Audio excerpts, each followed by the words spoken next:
Hey family! Boom, boom, boom, boom! Welcome to Perspective with Itu. And now today we are here to break down, to build, to have fun, to have laughter with my best friend, Melo. What a great way to start the show. And my friend, yes, darling, welcome to Perspective with Itu.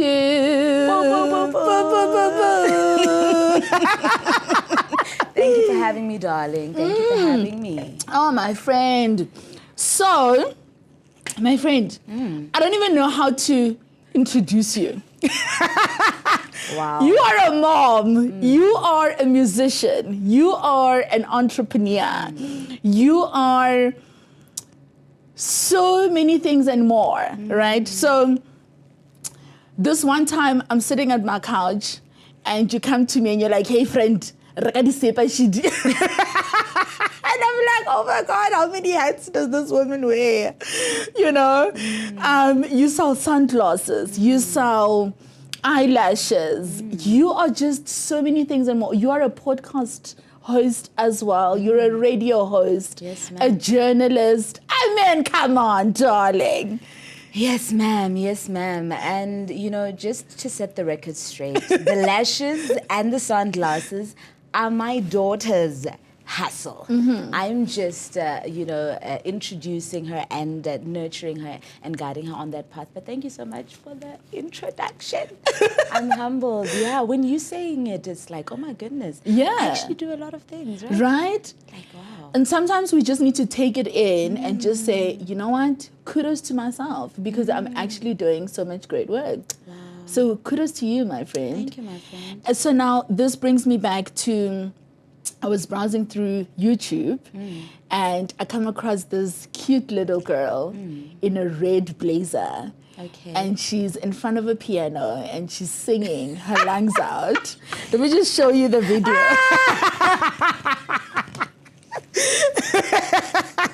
Let me just remind you of this video. Oh, wow. So now here you are and you're just singing. And now, oh, wow. Memories. memories. Oh, wow, wow. This is home, back in Mafikeng. And my friend took that video without my knowledge. And I'm like, oh my, what are you doing?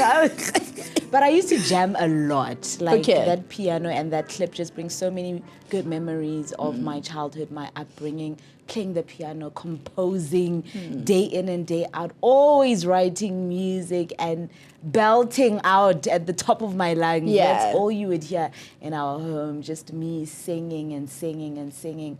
And, you know, I never actually did anything with that song, Dance With Me. Wow. Nice. I should relook it. Right? Yeah. Right? What stood out for me in this video was that the only comment that you got that with this video was your mom saying, such a sweet, beautiful voice. Keep singing and playing, girl. Your gift will take you places. Wow. What is your support structure like, at the time? Sure. I think my family has always supported my gift. Always. They've always been behind me, always, praying for me, always encouraging me. My dad would come to my gigs. Whenever I had a gig, he would come if he was available. And they've always just been supportive. I've had my mom at my events as a speaker. Yeah. Sometimes she's not speaking, she's just there for support. And my siblings, always just, busy behind the scenes. So I think my family has always been behind me 100%. Yeah. Like supportive. I'm so grateful to them. Nice. So now here you are and your music career is taking off, right? And you've got this beautiful support system like from your family. And so now like you're becoming Motswako queen, honey. In the midst of this male-dominated, industry with Double HP, Morafi, Casper Nyovest, and the list goes on and on and on. How did you navigate that route for yourself to eventually get to where you are now? I think for me, I started off as a rapper. in high school. I was Yo, such a yo. tomboy. Yeah, hey, money, power, and fame. Come on. I think that's a necessity.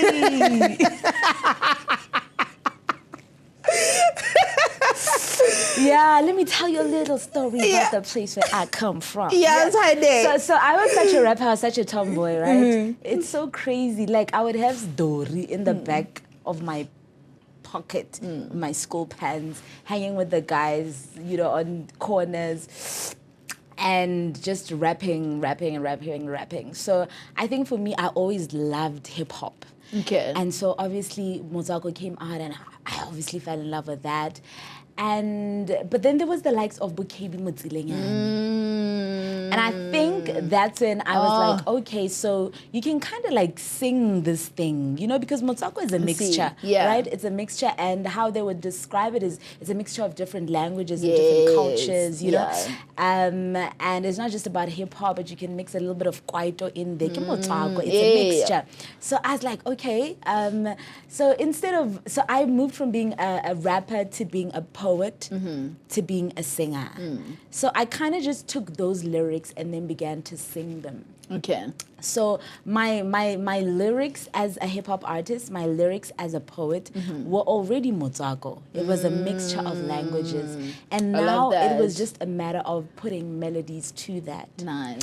And I began doing that, and of course, I mean, KB was already doing her thing, you know, and I looked up to her. And then, of course, there was the likes of Lyra as well, who sings in different languages, and those are just some of my inspirations. But I mean, the industry itself is really male-dominated, so it is a little bit difficult. You know, I remember there was a guy, I won't mention his name, and he was an actor on Generations at the time. So I was performing at awards, Barikidi Maftown Golden Stars Awards.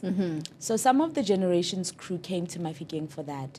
And they were, you know, so happy, they were blown away. I was just playing the piano and singing. They went back to Joburg and they told this guy, who I think had a record label as well. And he drove all the way with one Kwaito star. They came all the way to Mafikeng to come and meet with this girl that everybody was raving about. And came to my house, I played for them. And you know what he wanted to do? He wanted to put me in a group. Okay. Because I think, like, that's the thing about being a female musician. It's like, you must either be in a group or you must be a backing vocalist, you know, like... Yeah. It's like always either, or you must be selling sex. You know, you must be provocative on stage, you must be a dancer. Like, it's always just difficult for them to just find what's your USP, what's your unique selling point, what can we sell about you? So if it's a group of 3 beautiful girls, ooh, that works. You know, if you're coming and you're dancing provocatively, ooh, that works. But if you're just coming as yourself and share with your gift, then it's like, but how come a guy can come in with just his gift? Yes. And it's easier for him to be signed, and you find something about his gift and his talent to sell. Why can it not be the same with a woman? Why do we have to look at you first? Objectify you in a way. Do you get what I'm saying? Like, women are always objectified in the entertainment industry, in the arts in general. So I think it's still a journey, but I think the older you get, the wiser you become, and you start standing your ground, and you begin to realize that, okay, listen, for me, I am relying on God and not man. I think for the longest time, it was always about finding that one person who's going to give me my breakthrough, that one person who's going to do something miraculous, and all of a sudden, everything is going to fall into place. But then as I grew older, that one man was God. Sure, I love that. And that's exactly where he wanted me to be and what he wanted. For my focus to not be on man, but to be on him. And for me to come to the realization that he is the one who's going to give me favor in the eyes of man. Sure. He is the one who's going to cause whichever man or woman to open that particular door. He needs people to use to bless us. And I think, you know, things became easier for me when my focus was on him and not on anyone, which is why at this point I believe and trust that I can be placed at any level. I can get any opportunity through God, even opportunities that I'm not qualified for. If God is in it, there's just no limit. Sure. I love that, my friend, because honestly, without God, who are we? Absolutely. You know what I mean? And our spirituality plays such a huge part in who we are right now. But I want to take it slightly back a little bit. When you were a teenager and now you're being supported by your mom and your father, whom I love, by the way. I love your dad so much. I think he's such a father figure to every single person. I know that he's been more of a father to me than my own father, you know. So he's just such an amazing being, you know. Yeah, so now like you're being supported by your dad, you're being supported by your siblings, and boom, teenage pregnancy. You know, how did that come about, and what was it that you were looking for outside that you couldn't find at home? Firstly, the teenage pregnancy came before everything, before even discovering what my purpose is, before even discovering that I have this gift. Okay. It kind of came actually in the process of me discovering that, okay, you can sing now. I get it. And I had just started singing at church. I was playing the piano at church. I was singing at church. I was leading at church. So scandal. I was like, yay! Listen, it was such a scandal. People were calling the church office for confirmation. Imagine. I'd just like to confirm, is it true that our lead pianist and vocalist is pregnant? And it got to a point where our pastor, God bless his soul, Pastor Mike Tessendorf, on a Friday night at youth service, he was like, listen, and he brought me up and he confirmed it. And he's like, now can everybody just stop talking about it? Yeah. That's it, you know. But how it came about, my friend, I think for me, you know, difficulty arose in my life when my parents separated. So for me, you know how much I love my dad. Yeah. Like, yeah. And I think maybe I was looking for love from a man because I was missing that fatherly love, because there were times that my dad was out of town and times that my dad was in town. You know, like I wasn't seeing him as often as I was used to and as often as I wanted to. And I think it just came from that, what we kind of term daddy issues, like, you know, separation, and that is what I was searching for, that love, that male love and comfort. And I think that we downplay that so much, the fact that, you know, we need our parents, both of them, both our parents. I mean, that is why God intended for a man and a wife, or a man and a woman, to raise their children together. Together, yeah. That is how the ideal picture looks, and how God intended it, because he understood how much we need the love of our parents. And he understood that a girl will need this kind of love from her mom, but this kind of love from the dad. And with a boy as well, a boy child, he'll need this kind of love from the dad and this kind of love from the mom. And without that, it becomes difficult for them to navigate this life journey, you know? So for me, it was really difficult. That separation hit me hard. And only recently, her friend, like, my sister sent me a clip about relooking your childhood trauma and how there is an inner child within each and every one of us, even as adults. And that sometimes you actually need to go back. Actually, not sometimes. Now and then, you need to go back and give that child what that child needed at the time. Sure. I love that. So for me, only recently, I started going back to that 18-year-old pregnant self, you know, or that 18-year-old just before falling pregnant. And I started speaking words of comfort to her and affirmation. Sure.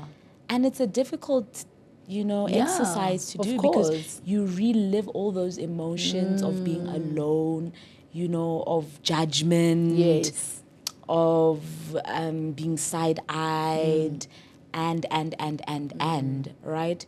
But I'm so grateful for the church that I was at that time, Rema New Life, because I remember the church board came to our home and they said, listen, when an arm is broken, we don't cut it off and throw it away. We put it in a cast until it is better. And when it is healed and it is together, after some time, we remove the cast and the arm begins to operate with the body. And I will never forget that. I love that. And they said that I would need to step down for a little bit. And I am like that arm in that cast.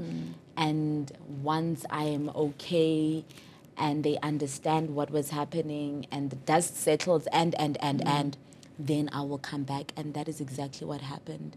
And they let me come back with loving arms. And for me, that was just, you know, like that act, I will never forget it.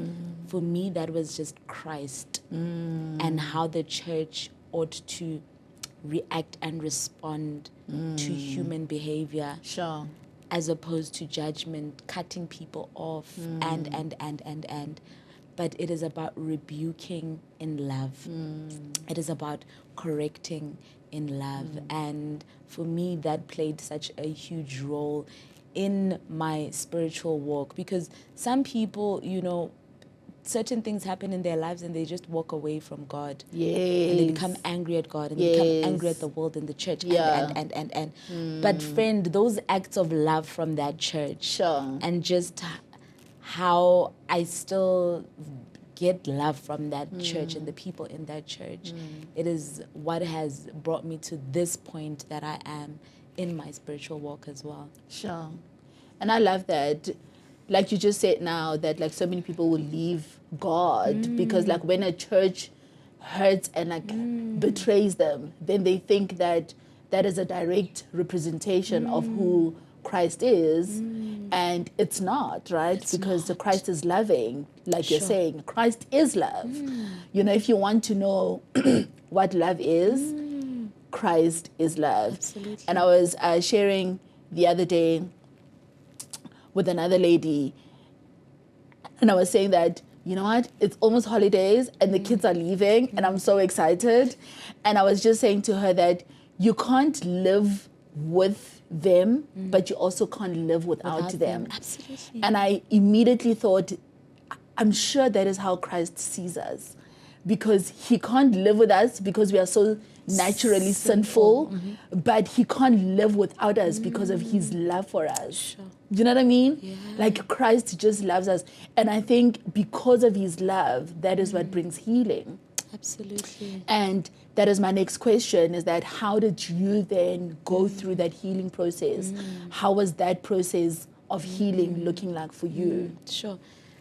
That, I think you can never ever get over that process of healing. I think it's a lifelong journey. I think for me, emotional hurt is not like a physical pain that you get a wound and you get healed and you get a scar and that's all that's left. I think with emotional hurt, it's ongoing. For me, you know what? It reminds me that I always need Christ. Because if I went with my emotions and what I felt, I'd be a mess. Every day of our lives, if we succumb to everything that we feel daily, we'll be a mess. So daily we need God to renew our hearts. daily we need God. It's like if somebody has said something to you, you say, I forgive you, because genuinely you've forgiven them. But there can be a trigger, like 10 years down the road. And you're like, yes, I've forgiven her for that. But still, this has triggered something in me. And it brings back that pain. And then it's up to you. What do you do in that moment? Are you going to allow that feeling and that pain and those emotions of negativity to swallow you?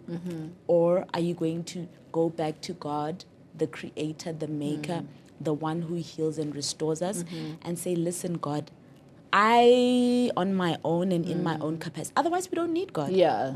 So it's a reminder that we daily need to lean on Him and not on our own strength. Yeah. So for me, the healing journey is that it's ongoing. There will be triggers. There will be shows that you're watching and it's the storyline of your life, you know? And that pain resurfaces. And it's a matter of going back to God and saying, God, here's my heart. Put it back together. God, here's my heart. Heal me. You know, God, here I am. You know, do what you do best. You know, go into the places where no hand can reach, but only you and your love. Sure. You know, and for me, it's ongoing. It's ongoing. Even the exercise that I was telling you about of going back to my teens and speaking to that little girl, telling her that everything is going to be okay, you know, and that God loves her. That brought back the pain again. Sure. You know? Yeah. That brought back those emotions again of being a young teen mom. And you are just a teen yourself. You're starting varsity. But at the same time, you've got a baby who loves you. And my baby loved me. Honey. Like her finger... When she sleeps, her finger was in my belly button. That's the only way she can fall asleep. Yeah. Like, she was just so attached to... Sure. She was clingy. And she's tall, and I'm short. And her legs would be at my ankles, like, as I'm carrying her. I remember my dad would be pulling her, hey, stop doing this to your mother. When like, she'd always just be clinging to me. Clinging to her granny from her dad's side. Like, she loved us so much, but she lived with me. So it was more me. Like, so you can imagine, you are still a child yourself. You need to be clinging to your mother. And here's this child clinging to you. It's clinging it's to like, you. Yeah. How do you deal? Yeah. Kamo, you want to jackal and be like other children's your age and eat your youth. And you can't. Or you try, but it's not balancing. The combos are not communicating. It's not coming together. Yeah. It's not mixing well. You know, it's not making sense. Because when you have a moralo, other children, they don't have mutushu, clutch bag. Bana ba bambone, they don't have clutch bags, you know, so you can't compete with them, but you're trying. Then you're getting in trouble at home because you're trying to be with your peers, but at the same time you must go home. Osiwache mama, come and oh my God, like, you know what I'm saying? Yeah. So it was difficult for me, but I am so grateful to God for His grace during that period and for the strength, you know. And even though I messed up so many times, for her birthday this year, she cried so much because I sent her this message and she called me crying because I was not with her. She was just crying. Because for the first time, you know, I was just telling her that, listen, I've made mistakes because I was growing up when you were growing up also, you know. And I was finding myself, and you are here. So it's been a journey, but we thank God that we've made it this far. Yeah. And now we are like besties, you know, it's like Miguel, you know. Yes, Miguel, you know. We wear each other's clothes, you know. So I'm just grateful because it's God's grace and obviously family support as well. Through those years, but most importantly, it's God above all. Yeah. So we know that God has forgiven you, but have you forgiven yourself? Absolutely, absolutely. I mean, for me, it's God's word that reminds me that there is no condemnation for me. Like, it doesn't matter what I do. Yeah. I mean, I've done so many things, you know. I've sinned so much in my life. I am less than perfect. And I am always reminded in God's word that His grace is sufficient and that He forgives me of anything and everything. He washes me and makes me pure white as snow. Like, that means that everything has been wiped away. Behold, like, the old is gone and I'm a new creation. Like, and I believe that fully. And I don't care what anybody says, because people will continuously look at your past. People will continuously try and, you know, bring up your files. No, Hey. 1997. What's next? Yes. This is what happened. You did this, you did this. But for me, the only thing I care about right now in my life is what God says, because who has the final say? It's God. You know? So I've definitely forgiven myself. The same way I've forgiven everyone who's hurt me over the years. I've intentionally gone on a journey of forgiveness because I realized, friend, unforgiveness makes people sick. Literally, physically. Yes, like you literally become sick. Harboring bitterness and unforgiveness makes people sick, and that's not me. So I've been on a journey where I literally contacted people that I had hurt, perhaps who were not talking to me or whatever the case is, and asked for forgiveness. People who've hurt me, I've also gone to them and told them that I forgive you. And I try to do that a lot, where I continuously forgive, because God forgives us the same way we forgive others. So you want God to forgive you, but you don't forgive yourself, you don't forgive others. How is that even possible? So I am continuously just saying, let go and let God. Let go and let God. And sometimes just giving it to God to say, listen, there's these people. Oh gosh, as I'm talking to you, God is reminding me, you didn't tell that one you forgive them. That one! Okay, exercise after this. Thank you, God. Okay, so there are one or two people that I still need to go to and tell them that I forgive them. But in my heart, I have forgiven them. It's just that I have given them space. So I am not close to them any longer like I used to be. But it does not mean that I am harboring any ill feelings towards them, because I've prayed and given whatever they've done to God. And I've let, like, I, in my heart, have said, God, it's up to you now. Vengeance is yours. You be the great judge, you know, and He's a just God. That's one thing that I believe. He's a just God, and He's working it all out, man, for our good. And all you have to do is make sure that you try and live at peace with God and with man. Everything else, He fights on our behalf, as long as your intentions are pure. And I think the heart, I've seen, is the root of so many illnesses. So I make sure that I kind of try and keep my heart clean, clean from evil.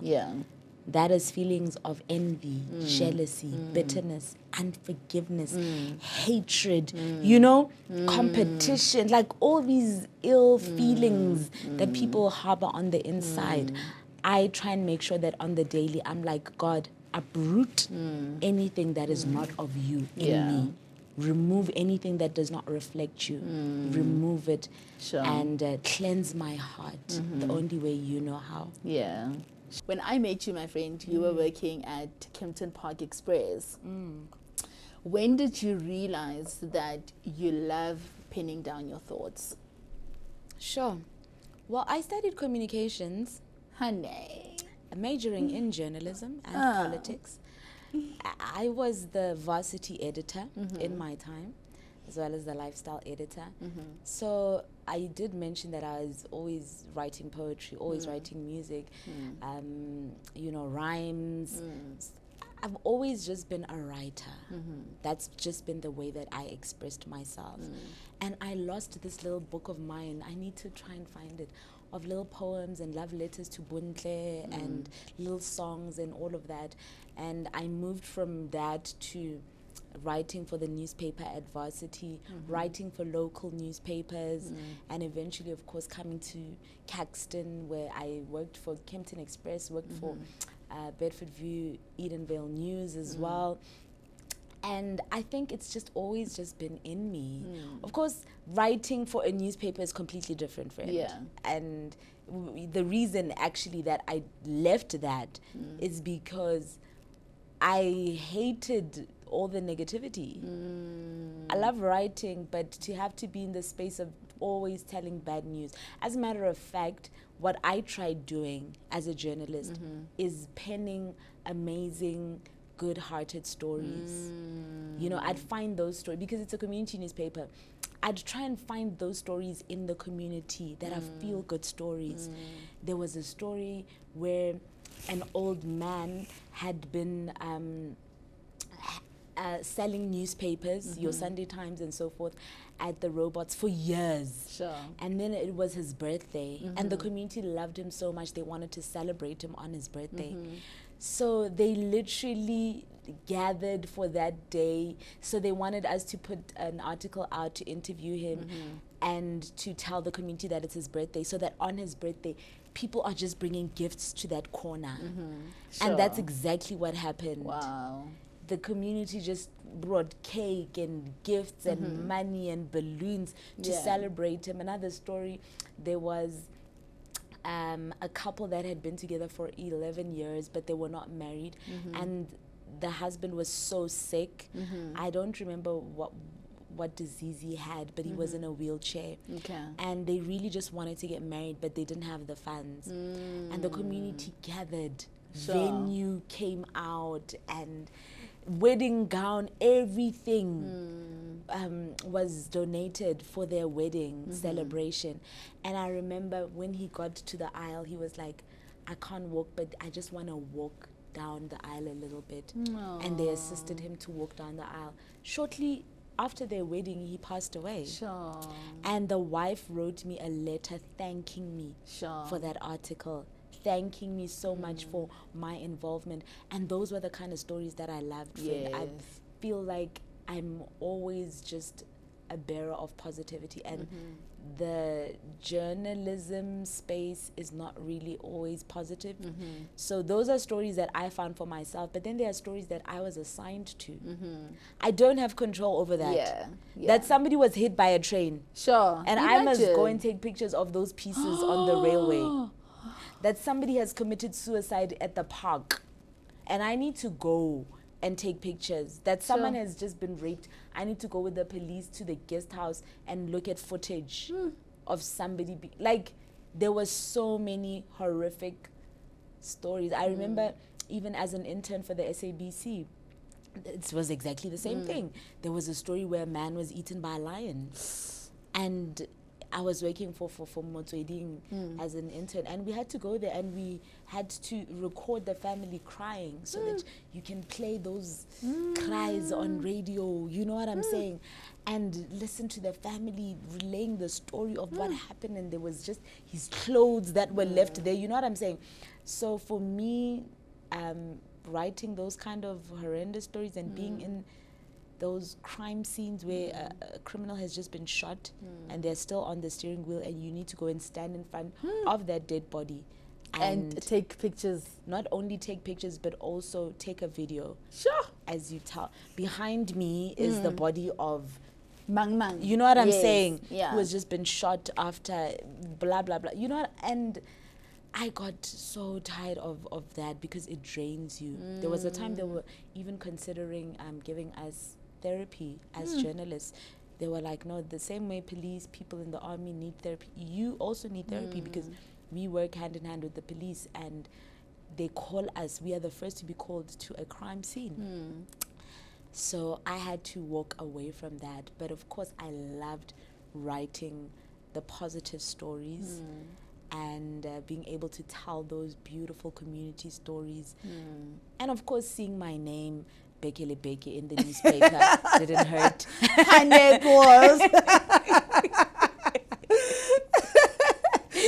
Yeah. What are some of the ways that you sort of like wash yourself from like negativity to have like a positive outlook, you know, in life? Because not just when you're like a journalist, but you know, in your private life as well, like there will be like those like negative things coming from here and there.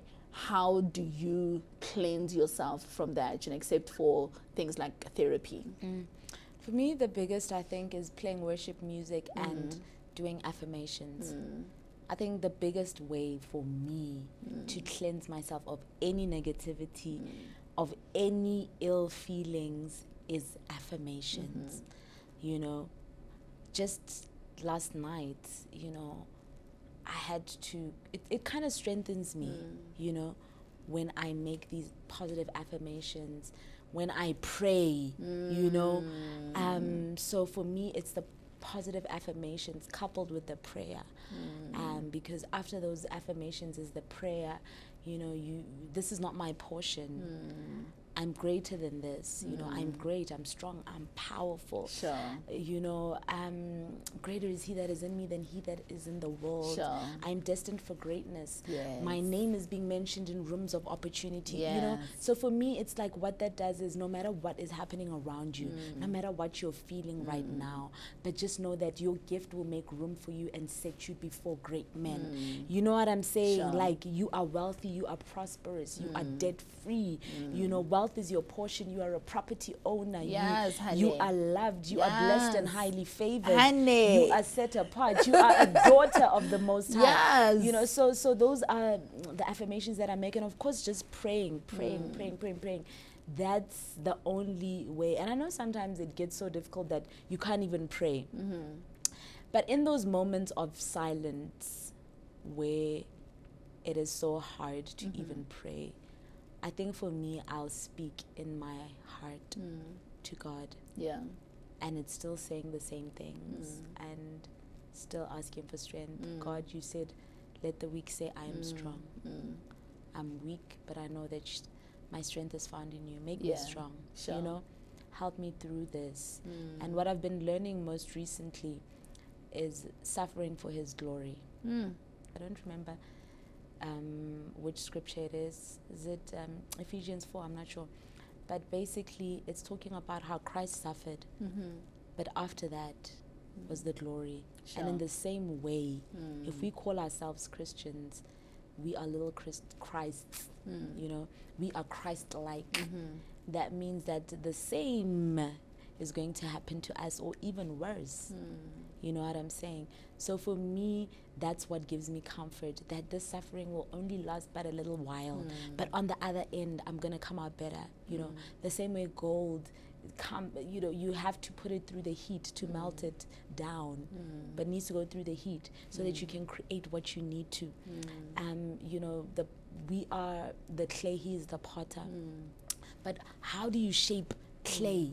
If it's hard, you can't. And most times we come to God, we are hard-headed, we are stubborn, we are stuck in our beliefs, in our way of thinking, in our way of doing things. And what that needs to happen, God needs to crash us down a little bit. You know, that no. This is not where I want to pour my blessing into. You are up there on your high horse. You are very proud, my child. I love you so much, but there are things that my dad has withheld from me because he saw that I was not ready. Yes, you're not ready. He's like, ooh, I love to give this to my daughter, but she's not yet there. Yeah. And what more our Father in heaven? Yes. You know, so he sometimes has to allow us to be crushed by people, by situations and circumstances. We go through the fire, but on the other side will be glory. Yeah. And I think I've had to shift my mindset. No matter what, I know God is working it all out behind the scenes on my behalf. no matter what it is, the good and the bad. Yeah. I might not see it now, I might not understand it now, but I know definitely for sure that God loves me. Yeah. I think the problem is if you remove the love, and we stared this conversation Yes. talking about Yes, love. yeah, So when love. you understand that God loves you, you understand that every single thing He's doing is out of love.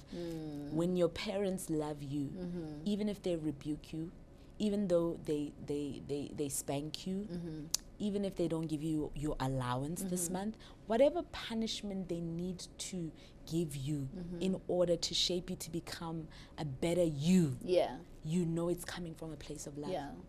And that's exactly how it is with God, you know. So I've moved from that victim mentality, or thinking, oh my God, or questioning, does God love me, or no. I know all the time, I am confident of this one thing, that He loves me, Yeah. and that everything that happens in my life, that He allows to happen in my life, is because there is a greater good and there is glory on the other side. Sure. And I always say there's no pain that's going to be in vain in my life, and every test that I go through is going to be a testimony, and God is going to use my story for Sure. His glory. Yeah, I love that. Is that what birthed your foundation? Like your brokenness and your healing journey and your glory that God has just like, shown, in your life. So basically, the foundation, I think, stemmed from the fact that I've come to the realization that the world is cruel, the world is evil, people are hopeless, people need some sort of motivation and inspiration. People need something to hold on to gain strength, to get by in life. And so the foundation just started as a movement of spreading hope and love in a hopeless world, in a loveless world. And that's basically what it was about, empowering people. And so the Melo Foundation, it's an acronym. It stands for Mentor, Empower, and Love Others. And basically, I believe that I am created to help people find their greatness. Okay. To help people to birth their greatness, to look within themselves and find their greatness. But how do you do that first if people don't feel love? If they don't feel loved. So it started off as just, it was my birthday. I was staying in Boksburg, working for the Boksburg Advertiser. And I just felt compelled to, because obviously with being a journalist, the good that came out of working for these local community papers is that you are, you kind of see where the needs are in that particular community. Based on doing all these different stories. So you will find exactly where the need is. And I got exposed to different orphanages and different organizations that were looking after, whether it's the elderly, little kids. So I got drawn to this organization. It was basically sort of like a halfway house. So these kids are kept there temporarily, pending the outcome of a court case. So it could be that perhaps they were in an abusive home, or it is thought that they're in an abusive home, but the court is still busy with that ruling. Sure. So in the meantime, they are taken out of their homes temporarily. So these are not orphans. These are Sure. kids whose parents are alive, who have been living with their parents. So you can imagine the trauma of suddenly being uprooted from your home. So I remember when I was introduced to this organization, and they said these kids lack nothing but just to feel like normal again, to just feel that love. And so I organized a group of people, CPF leaders, community leaders, counselors, and on my birthday it was raining cats and dogs. My daughter as well was there, and we just took board games and some snacks, and we just went to spend the day with those kids, playing with them. And it just started there. When I moved to this side, my uncle and my grandmother were on the board of the Timbisa Child Welfare. And that's how I got introduced to that welfare. And I met the owner, I think, through my uncle. And from there, I just started being involved with them as well. And I feel like God would just lead and direct me. Sometimes we would be helping the homeless people. We'd go and give them soup and bring Bibles, and I'd organize young people from my church to come as we hand out those Bibles to just give them words of encouragement and hope. Sometimes we'd be going to a specific orphanage and doing a stationary drive or a school shoe drive or a winter drive, whatever the case is. But for me, it just stemmed from spreading hope, spreading love, spreading joy, spreading kindness. Sure. I think for me, that's the one thing that I'm truly, truly passionate about. Like, spreading love and just joy and kindness. I think people are so unkind in this world. Sometimes it's because people are unkind to you and you find yourself being unkind. But nobody looks into that. Nobody looks into why the bully is the bully. Everybody's interested in the victim story. And oh my word, shame, you were bullied. Oh my goodness, they said this to you, they did this to you. But nobody really cares about the bully. Well, how did you become a bully? How did you become so harsh and unkind in this world and so cruel? Why are you like this?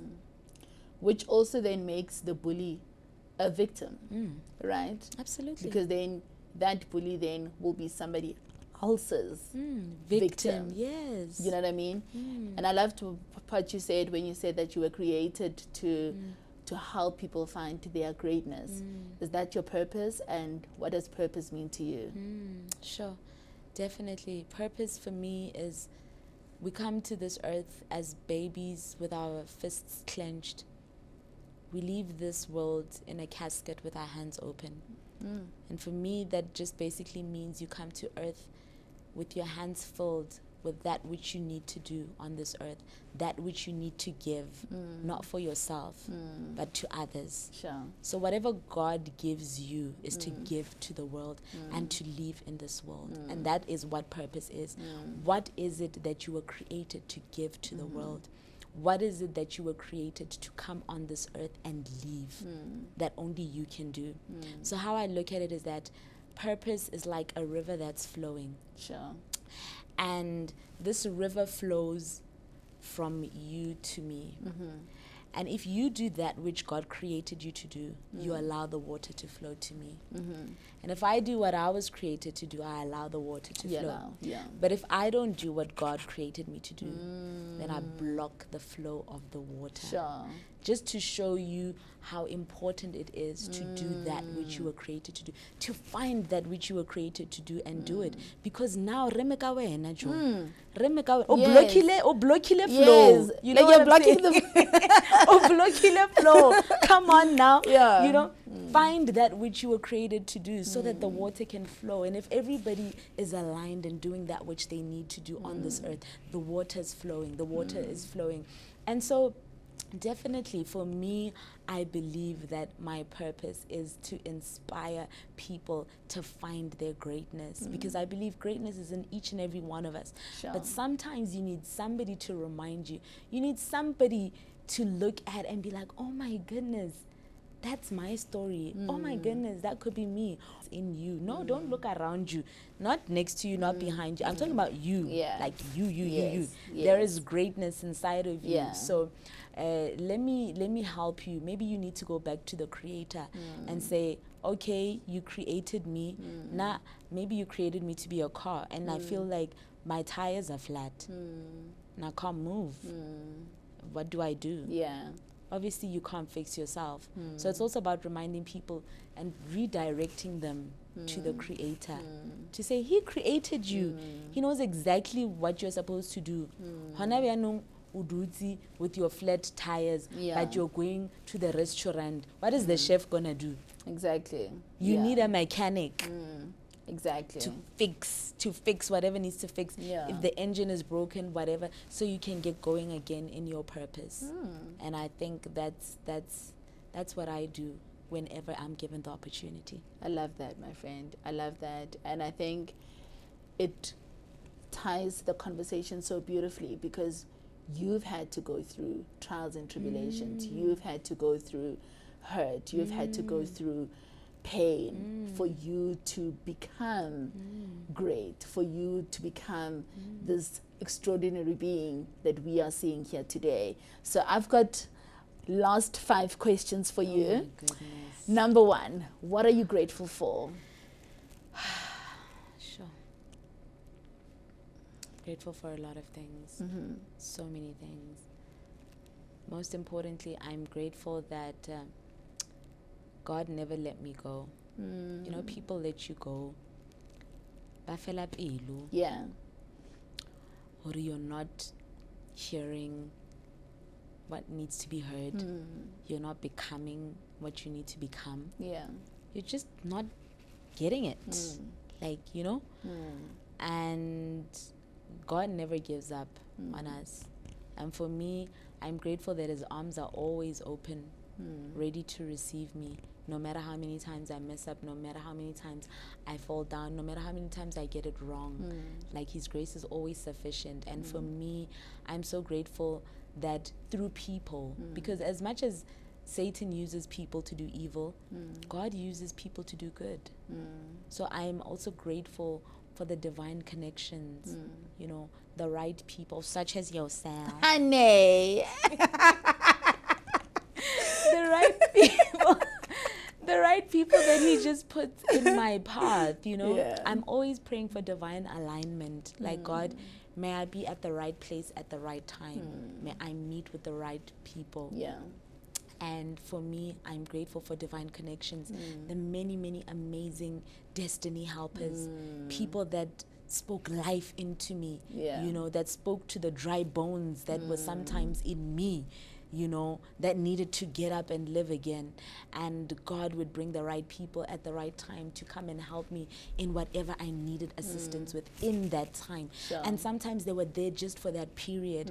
They were not there for the long run. But in that moment, they did what they needed to do to help me. I'm grateful for that. I'm grateful for my amazing kids. Oh, man, they make me laugh. They are so beautiful. And I just wonder where they got it from.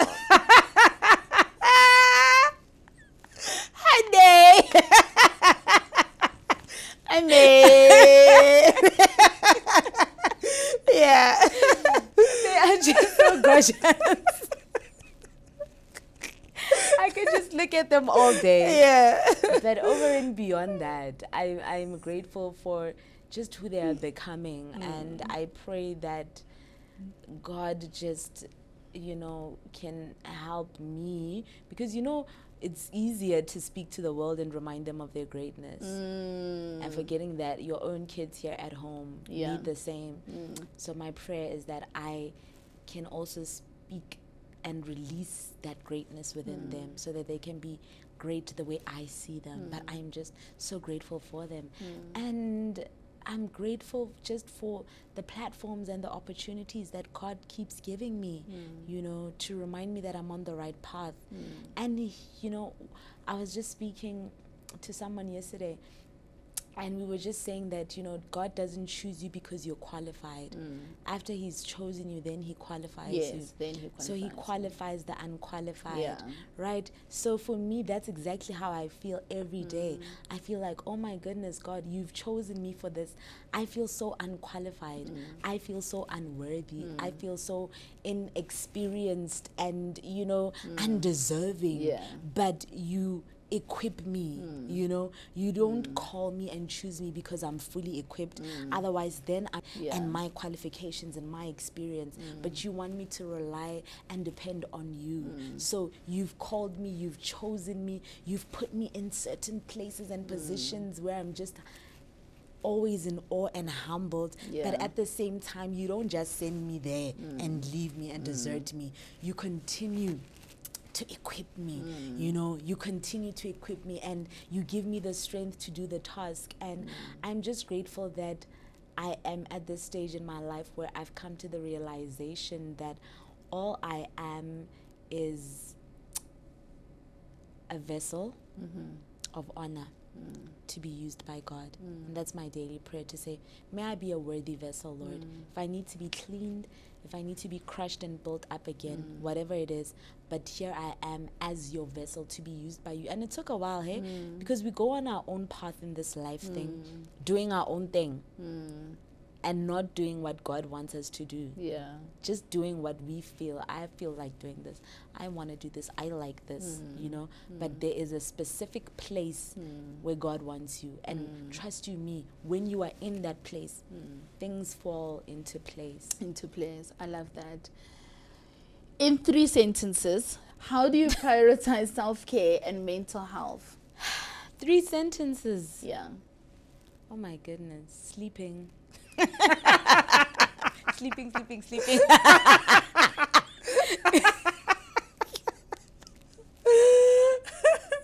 And sleeping equals rest. Yeah.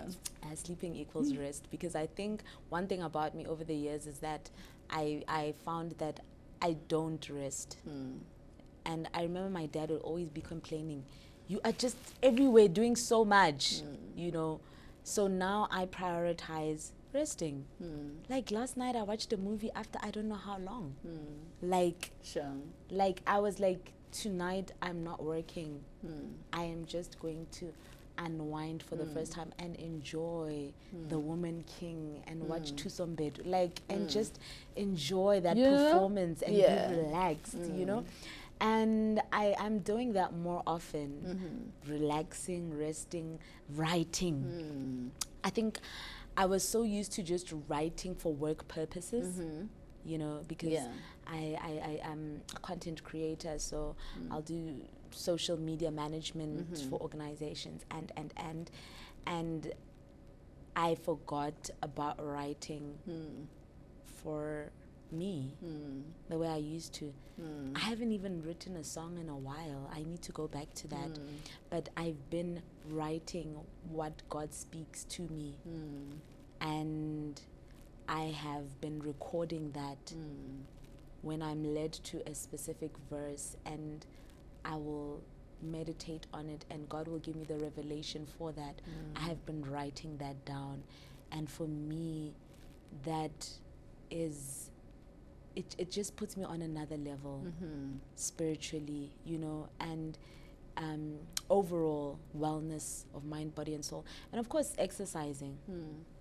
I just got back to exercising yesterday, so I'm a bit stiff, but oh well. Yeah, but I find that whenever I'm exercising, I feel so much better. My days are so much more productive. Mentally, I feel good. Physically, I look and feel good. Honey. The confidence comes back. You walk into a room and it's like, hello, and I it's have like, arrived. hey, darling. You know, because there's that extra confidence with the fact that, you know, I'm working on this. It didn't come easy. I'm working on it, you know. So for me, I think that's it. Resting, writing, and exercising. Love it. And then 3, what advice would you give to someone who's struggling with self-doubt and self-criticism? Sure. In 3 sentences. Yo, I turned that 3 girl. The Trinity. So recently, I got given a position that I was not qualified for, that I did not have the experience for. And I struggled with accepting that position was mine, firstly. And someone, as I was speaking to her from my church, she said, be careful about the imposter, is it the imposter syndrome? The imposter syndrome, yeah. And she's like, be careful of that, because what happens is that you will end up feeling so undeserving. You will belittle yourself so much that you won't even be able to perform. And then exactly what you felt will happen. Because if you don't perform, then they'll be like, oh, white girl. Yes. It looks like we made a mistake Yeah. here. Why did we give you this position? Because we can tell you are inexperienced, you know. So she advised me to do my self-affirmations. And I'm like, no, but I do that. She's like, now be intentional about it to get out of that. And I'm passing on that advice to say whenever you feel that you have self-doubt or whenever you feel inadequate, unworthy, undeserving, speak the word of God in your life. No matter what anyone says, it's not about what people say. It's about what you say. Life and death are in the power of your tongue. And what a person says about you will only come to pass if you believe it. So don't only speak it, but believe it. Because you can speak, but in your heart you're just like, nah, I'm not good enough. No. You know, but if you speak it and believe it, eventually you'll become it. Speak it, believe it, you'll become it. Speak those affirmations. I'm great. I am worthy of this. God is going to give me the strength to do this. God placed me here for a reason. I know it might look like I'm unqualified, but God is going to qualify me. I am deserving of everything good that is coming my way. And my favorite, I always say, I will live to see the goodness of God in the land of the living. That means not when I'm dead. Our prophet always says that, you know, God does not want to bless you when you're 85. Why? When you are knocking at heaven's door. Exactly. No. He wants you to live a full life in your youth. To enjoy a good life while you are young and able to do so. So for me, I'm like, I will see God's goodness in this land of the living. Not go heaven, like right here. But basically just understand who you are and whose you are. That's another one that it's like the prodigal son rolling in the mud with the pigs. Not understanding that, listen, your father is a king, a palace awaits you. Go back home. Go back home and be the prince that you were created to be. You know, go back to God. Be that princess. Be that prince that you were created to be. Stop rolling in the mud with the pigs. Stop accepting less than what you deserve, less than what what God created you for. Right? Stop being a chicken when you're created to be an eagle. You're created to soar and fly high. You know what I'm saying? Even if you have to fly alone, it doesn't matter. But if you believe and understand inside of you that this is what God created me to be, I am bigger than this, I am greater than this, I can do this wherever God places me, I am created to shine, be the star that you were created to be. Yes. And then the last second question is, when are you releasing your book, honey? How? I'm supposed to release a book? Okay. When are you releasing your book? When you release your second book. Oh my goodness. Friend, so when you look at the mirror, what do you see? Sure. So when I look at myself, what do I see? I see a girl who's grown into a woman, a very strong woman who has overcome adversity to become who she is. I see a woman who is a flower that is blossoming into what God has created her to be. Sure. And I see a woman who is ready, finally, after so many years, to take up her calling and to be used by God. Sure. Yeah. Melo, my friend, thank you so much for your perspective. Yes, darling. And just as your song says, "Ona lady, you're a star. You were born to succeed. Don't let them kill your dreams, honey. Okay, protect the vision that you see. Shine like the star you are, and just continue shining and to continue being great and igniting other people's greatness. I think that is so powerful." Wow, thank you so much for having me, friend. And you know what? I'm super, super proud of you. Congratulations on Perspective with Itu. Yes. May it grow from strength To strength. Yeah. To strength. Honey. And may you continue shining, you great you. Yes, honey. Thank you so much, my friend. I really, really appreciate it. And from me, Mrs. Itumeleng, Sekhu-Pedi, and the team, keep your perspective alive. Cheers.